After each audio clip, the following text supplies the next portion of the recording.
loss drops you down to having to play through potentially the last chance qualifiers, then things kind of change a little bit. But now, the draft for game number 3, Team Liquid going to be on blue side once again. RRQ still remaining on red. They want to try and force Carl TZ onto Joy again, I think. I think there is a chance.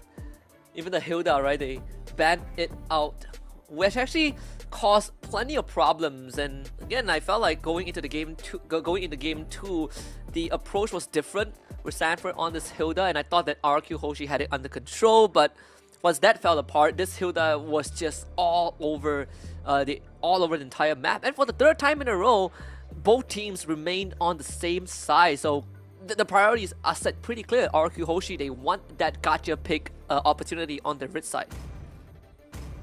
Looks like Team Liquid taking a very long time with this final ban here. They know how it affected them in game number 1. And it looks like they will go ahead and hand out the Eve. So this gives RRQ the opportunity to go back to the Suyo ban here to maybe force out a Joy on Team Liquid. They banned the Jushin instead, and I think this makes a lot more sense. Like you have to ban the Jushin. So this should be another Suyo Joy matchup. Liquid should probably go Suyo. I think so too. Then the question becomes, does Sujin play the Joy? No one can resist. I have a feeling. Oh wait, no. Both go through. That does make sense, because RQ will have no reason to lock in both, right? So Liquid is just basically passing the hot potato back to RQ and telling them, okay, you guys can choose instead. We'll just grab whatever you don't go for and lock in Granger while we still can. But Granger is also kind of countered by Irritel. Even Harif doesn't do too badly into it, so I wonder if it's worth passing up the prio pick on Suyo and Joy in exchange. I think on top of that is also, I was about to say, like the Loi getting picked up, because a part of me was thinking, what if they just put Sujin back on that alpha, right? We've seen like certain examples where in a long series, they put Sujin on the same setters every single time, but clearly they will switch it up a little bit. Suyo goes over to Carl TZ, and we get the Lucas for Sanford. So it's a complete switch up on how RRQ Hoshi wants to approach this game 3. Sanford had a really tough time on the Lucas in game number 1, though oftentimes just instantly bursted down by RRQ before he could really do too much in the team fight. So I'm eager to see whether they'll be able to switch up their lineup a little bit to set things up a little more easily for their EXP laner. RRQ now have the I do think they should go Irritel personally. It just feels like the hero that would be the most contested in the second phase bans. Funny enough, it's not worthy enough to get, the Irritel isn't worthy enough to get banned out consistently. It always kind of falls through most of the time. But this Edoc Tigreal showed very early for RRQ Hoshi. I don't really feel like they needed to lock this in so early. Edoc still has deeper pockets than this, and if they're worried about Liquid like picking it, they can just ban it out themselves.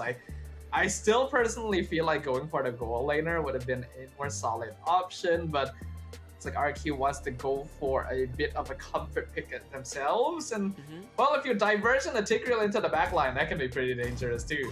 That's true. I do wonder what's the thought process for RQ Hoshi, right? And this one I kind of want to draw a bit of reference to kind of a conversation I had with Arashi. Like Edoc is a big playmaker, obviously Tigreal falls into that category, but you also have the Belleric, which we saw. We have the Ruby and the Arlet, which of course we won't have the chance to see today on him. But I feel like it's something that they can consider down the road if they want to kind of bring back that version of Edoc. So we'll see. I mean, this Tigreal for me feels a bit too early, and if you're Liquid PH, now you have a way to kind of play around it.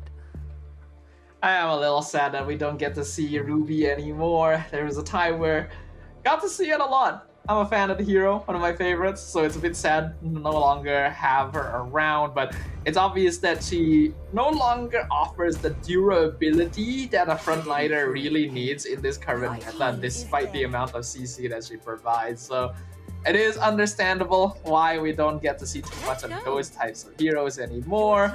And yep, the Irritel will get banned out by Liquid alongside the Moskov. Basically, we're gonna be seeing Liquid force RRQ back onto that Harif again. Let's see if they go for it. Yeah, no Moskov, no Irritel. Feels like a Harif game once more. We've been just cycling between like what, 4, 5 heroes in the gold lane. If we take the Claude out, it's probably just 4. It's a pretty honest and straightforward draft so far by RRQ. I think, do you just go straight for your XP lane now? Oh yeah, there it is. The Tamus. I mean, talk about Tamus to directly duel Lucas. Yeah, talk about man fighting, right? Like you want to fight me head on? Let's see who is the scarier beast. Bellerin goes over to JP this game. And they pick up the Vexana to close out the draft. The Joy counter right there. And Vexana definitely respectable here as well. Actually not too bad at dealing with Joy if you can get that Terrify out in time. Now, the gold lane for RRQ. Going to have a bit of a tough time here. Bellerin counters a lot of your basic marksmen. I did wonder if they would go 1-1, but I wasn't sure if they would actually like decide the way to go here. But looks like Toy feeling confident. Both teams actually pretty powerful lineups, but I really like what Team Liquid has brought to the table here in terms of counters. Bellerin actually works well, like both Loyi and Joy. Yeah. I want to get your opinion on this, because the way I'm seeing it is direct confrontation feels like you're running straight into a Bellerin Venus flytrap, but maybe RRQ will be looking a lot more to use this Loyi to get Edok into off angles to kind of give them the advantage in these fights instead of running straight into Liquid. It is definitely possible, because in game 1, the success factor from Edok's Tigreal came from him being able to delay the implosion off of Dyran's Phobius. Tamus, not quite as effective, but still fulfills a similar role, so it could be a good way for them to just split the fight in half. And since you have Toy on a 1-1, Implosion sets up really easily for the crossbow of Tang. Just keep them all in place, breaks the weakness points fairly quickly. Game number 3, once more both teams are going to be on the same side that they have been in the entire series. RRQ Hoshi red side, TLPH on the blue. They're starting on just a mirrored jungling this time. Both junglers starting on the orange side, but Kartizi is going to try and hit that early tree by claiming the entire bot side. JP with the Revitalize going to heal up off of his passive as well. One of the few annoying things about dealing with the Bellerin, like these damage is one. It feels like one of the few front lines that you really want to punish, but he punishes you instead. Well, it is like you trying to punch a tree, right? It's not usually going to work too well. Dyran also having a tough time here. I've never really seen the Tamus versus Lucas matchup since the hero is still so new. I thought it would be fairly even, but looks like Lucas's early game damage is just a really hard handle. Oh, they're gonna find JP without Revitalize. This is first blood over to Rins. And that's the start you want as RRQ Hoshi. I think Liquid Philippines, they saw Dyran take that recall. They want to make that early move, but sadly, when you have a Loyi, it is just so hard to walk past her. Unfortunately for Dyran though, he came back to lane a little bit too late to catch that second EXP minion, so he's gonna be half a level behind Sanford for most of the game now without lane priority. And makes it a bit more difficult for RRQ to roam around the map because this Lucas is always going to be around, potentially causing havoc. The first turtle spawned top side. So Carl, he did start on the orange buff, so they're both going to be at the same level. So Sujin waiting for the electrifying beast, will be forced to unleash it very early on. Kartizi takes the turtle away. The shockwave from Sanford not enough to take down Susujin, but Dyran, he's left to his own devices as Rins will escort the rest of his teammates out. I think Tamus is in a really tough spot right now. The fact that he blew up so quickly with Vengeance is not a good sign, actually. Like, you ideally want to be able to hold them for a lot longer. And Team Liquid already building up that initial lead. The XP lane is just completely gone at this point, even pulling in Sanji to continue, making sure Dyran cannot play the game. Man, even forcing his ult out. So this has just gone from bad to worse. First of all, he hits level 4 late. After he died, comes back to lane, gets forced to use his ultimate instantly. They do force Revitalize out of Sanford in the mid side, so that is something that at least you kind of make it even a little bit. Rins having the diversion. Where do you want to go? Is for Sanford. Interception. Sanford did not see this coming. Into an implosion straight. Sanford flash that to try to get away. Heal up with the combo, but it's not enough. Dyron gets revenge. That was beautiful timing. Rins knew exactly when Sanford would be reaching the tri-bush there. And that helps a lot. It was very necessary for Dyron to get some existence at this point. Otherwise, the Tamus just falls into obscurity too early. And that is something that RRQ cannot afford. Net worth difference, honestly, not that big at this point. But KarlTzy is still in quite a powerful state. Yup, will be forced to use his flicker, but that's the Wrath of Nature out from JP. Not to mention, that one kill onto Sanford puts Dyron ahead in XP now. The recovery, pretty quick. But Sanford, he's going to be able to catch the wave to kind of neutralize the state of that lane. It seems like it's a lot of a push and pull between the XP laners. Yeah, EXP lane has always been a very important matchup after all, especially nowadays since the EXP plays a very important initiating utility role.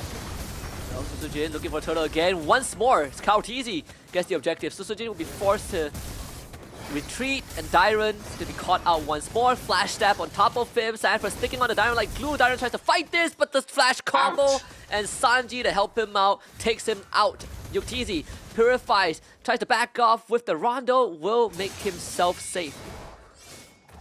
Team Liquid still winning out the engagements. KarlTzy has always been known as a pretty good retribution user. And we can see that Susujin having difficulty stealing these objectives away from him, even though the rest of RRQ are trying to breathe down his neck. Liquid have been able to build up a 2k net worth lead now, which helps a lot since Yuktzy was able to survive that previous gank. There is an entire 1,000 gold difference between Yuktzy and Toy specifically, and the Granger does intend on going for that Sky Piercer second item, so RRQ has to be very careful here. Not to mention the bot tier 1 just got soloed by Yuktzy. Sky Piercer done. It definitely accelerated their power spike a little bit. And Dyron is going to be forced to share the wave with Rins. That means it frees out Sanford topside. Diversion to the bottom. Eox sees it's happening, but JP is there though. Not the best target to go onto, but they will try. Burst him down. Wrath of Nature forced out. But still, not enough damage to finish the job, but enough to get Toy that bot tier 1. It's something. At this point, RRQ will just take any advantage they can get, because their lineup is actually pretty good in the late game, right? Rins, Toy, Susujin all scale pretty well in terms of damage. They do still have to contend with Yuktzy, but they're a little bit more effective once they have like their third and fourth items than now at this stage of the game. As long as they don't fall too far behind in gold, it'll be pretty good for them. They just camp Susujin. Oh, that's so early on, and KarlTzy will get a free buff. And this is starting to become an insanely big problem for Susujin. Every objective fight, he's being forced out of the fight and had to use his electrifying beast way before the retribution range, and now being behind in experience, 2 levels in fact, which means there won't be any objective for RRQ Hoshi anytime soon. Yeah, Susujin is being punished really badly here, and I mentioned earlier in the day that Joy should win out the 1v1 against Rio a lot of the time, but Team Liquid is specifically making sure that Susujin never is able to reach that point in the game. They are consistently ganking, they're keeping an eye on where his rotation is on the map, diversion play comes out. JP misses the Wrath of Nature as Toy and Dyron are able to hop away in time. I guess the philosophy for Liquid PH is just, oh, you're good at 1v1s, how about we play a 2v1, right? It's a team game, so we're gonna bring our whole team to fight you. There's no rules against that. Right, they might find Sanford mid-side underneath the turret. Sanford, he flash stabs and accidentally finds himself within range of an implosion. It's a bit of an interesting interaction with the flash stab connection. He goes down, KarlTzy gets found out but escapes. A good combo in the mid lane to finally get another kill onto Sanford there, but KarlTzy is the true threat at this point. They're He's ahead of Sutsujin in farm in terms of EXP. Liquid is specifically funneling a lot of space and money into him. Conceal comes out from JP. And somehow the taunt catches Toy. Rince does get out alive, but not before having to expend his flicker. Gotta say, despite Liquid Philippines having that advantage, RRQ Hoshi are still trying to make proactive moves with that divergent into implosion play. Yeah, they ideally have to. The thing is, Liquid is positioning themselves very wary about this possibility. It genuinely seems like something they've considered might happen before the game even started, because they're always making sure to watch their backs, keeping an eye on where Edok or Rins are so that they're not able to set up for that. At the very least, Sutsujin has finally gotten his Holy Crystal. It's actually still a very respectable timing right before the 9-minute mark, so he should be able to do some good damage, but I really like that Sanji went for the Winter Crown here. He knows he's going to be one of the most vulnerable targets. And you would never expect the Vexana to go for it this early. That's concealed by Edok. Diversion. They're gonna go for a two-prong attack. Eternal Guard completely misses. They're looking for retreat. JP being the brick wall of Team Liquid Philippines. RRQ Hoshi is looking to wait out the big ultimate from the side of Liquid. A very good disengage there. They didn't see the diversion coming, but they responded to it so effectively, splitting themselves apart, making sure that RQ are not able to catch multiple people in the implosion together. Edok though, in the back. They catch one, they have to eat the Wrath of Nature. The full team fight, RRQ Hoshi wants it. They gotta watch out for Toy though. This 1-1 is a threat, and they probably don't even need him in the fight because Sutsujin has just mowed down Team Liquid Philippines. It's a maniac for the Mercenary and a wipeout for RRQ Hoshi. Sutsujin has been bullied for a while this game, not even being allowed to play in his own jungle, and finally finds the space he needs, even a diversion, to send Diamond to the bot lane to stop that wave being pushed out. The implosion, Sacred Hammer push onto Kaltizi, even though it was cancelled out by the Wrath of Dryad, set up RQ in a perfect position for Rins to just pelt them with the yin-yang reactions from behind, and Sutsujin to delay his entry with the electrifying beats to do maximum AoE damage across the entirety of Team Liquid. They need to be able to set up more fights like this. It's difficult to do so now that Liquid has seen it once, but it is finally the momentum that RRQ has needed in the mid-game. Not to mention that Toy wasn't even fully involved in the fight, right? It was mostly Sutsujin and the rest of RRQ Hoshi. Toy was just hopping behind, waiting for the cleanup moment and realizing that he doesn't even need to participate because Sutsujin did most of the work. And a divergent play, Liquid Philippines, they know. And there's going to be some movements in that bush. Yeah, Kaltizi checks it and it confirms the suspicion. Now it's all about whether they can deal damage to the inhibitors. Lord pushing in mid. It's only the first Lord, so it's not going to crash in. Inhibitor doesn't actually end up taking too much damage. But the final tier 2 will fall for RRQ in the bot lane. They now have a 5k gold lead thanks to that previous wipeout. And this is where Sutsujin really becomes a threat. This Joy has reached his 4th item power spike. And Team Liquid actually doesn't have all that much CC against it. They really have to save the Wrath of Dryad now. Even then, it's not a be-all end-all solution, right? Like Sutsujin could still maneuver around it if he's just aware. You might not get crowd control immunity, but you certainly can remove crowd control with the electrifying beats. Ritz will be forced to flicker, but they find another kill onto JP, and Sanford ain't getting out of that. Sacred Beast slain. 2 more kills for RRQ Hoshi. Oh boy, like we mentioned, right? Sutsujin's damage is really high now, and Edok is again being put in a position where he can comfortably save his implosion to catch Liquid on the disengage. He was able to find Sanford and JP there, and even when the Wrath of Dryad came out, the electrifying beats just did so much damage. Edok's not done yet, even using the concealed toy. He's going to be showing a lot more presence. Extra aura points as RRQ Hoshi takes out 2 inhibitors in a blink of an eye. And this game has completely fallen out of the hands of Team Liquid PH. It's not impossible for them to reverse this, but they're definitely playing on the back foot now. I don't think Yuktisi has reached the point where he has enough stacks on the Granger to really just continuously pelt RRQ from afar. And that lack of vision makes it a little bit more difficult for them to play around this diversion. Toy also hasn't actually been part of too many of these teamfights. We haven't seen the crossbow of Tang being set up on top of the implosion yet. The RQ is still saving that as a final secret weapon. Wow, a solar implosion on a JP. They have the damage to break him. Even with the Rapid Drag, it ain't enough. Look at Susujin. Just the mercenary again. Just steps on Yuktisi and kills him. Sanji goes down. Susujin item swaps into the immortality. The Lucas from Sanford. Just enough to take down Susujin, but his whole team has fallen. Kartizi left alone to defend the kingdom. But the true kings of kings are here. They not just want to defend their own, but they want to take what belongs to Team Liquid Philippines, and RRQ Hoshi advances to the next stage and takes out TLPH. The kingdom ascends once again as Team Liquid are not quite able to close